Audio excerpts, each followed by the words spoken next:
हमारी जो समझ है, जब वो इस तरह की अ, किसी शिक्षा के संपर्क में आती है, तुरंत वो व्याख्या करती है कि कुछ नई घटना, कुछ नए बदलाव, कुछ नए फेर। हम ये समझ नहीं पाते हैं कि एक्चुअल में बहुत सारे बदलावों, बहुत सारे फेर का एक समीकरण हम हैं। जहाँ पर हम हैं, वहाँ वहाँ एक समीकरण है, जो बहुत सारे फेर बदलाव के परिणाम स्वरूप उस तरह से वैसा वहाँ पर है।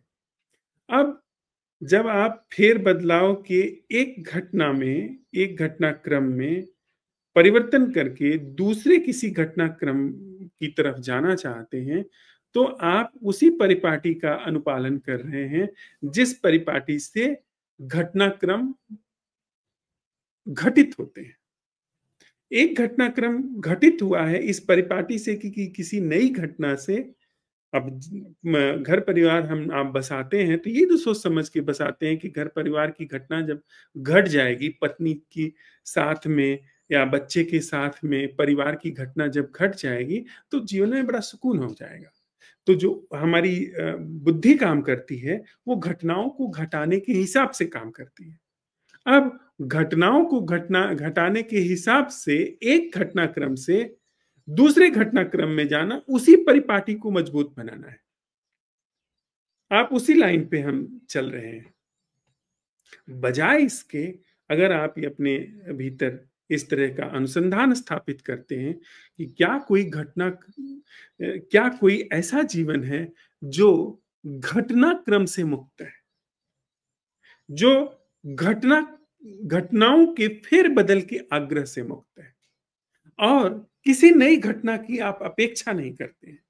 सभी तरीके की नई घटनाओं के प्रति आपके भीतर इस असंभव प्रश्न के माध्यम से ही उपेक्षा जगह लेती चली जाती है। उपेक्षा कोई घटना नहीं है। उपेक्षा सभी तरह की घटनाओं से अपेक्षा का अंत है, विसर्जित हो जाना है, समाप्त हो जाना है। तो आप अपने से पाएंगे कि चीजें अपनी जगह लेने लगी, घटनाक्रम से मुंह भंग होने लगा, बिना आपके बदले अपनी ऐसी चीजें घटित होने लगी। मैंने कभी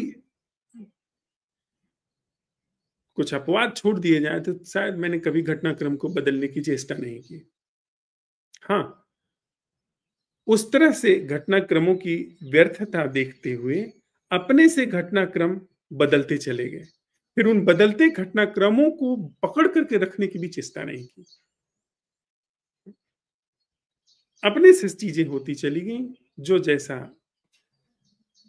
होना चाहिए वैसा हो रहा है। मतलब जो घटनाक्रम का एक आग्रह है, वो अपने आप जीवन से विदा होता चला गया।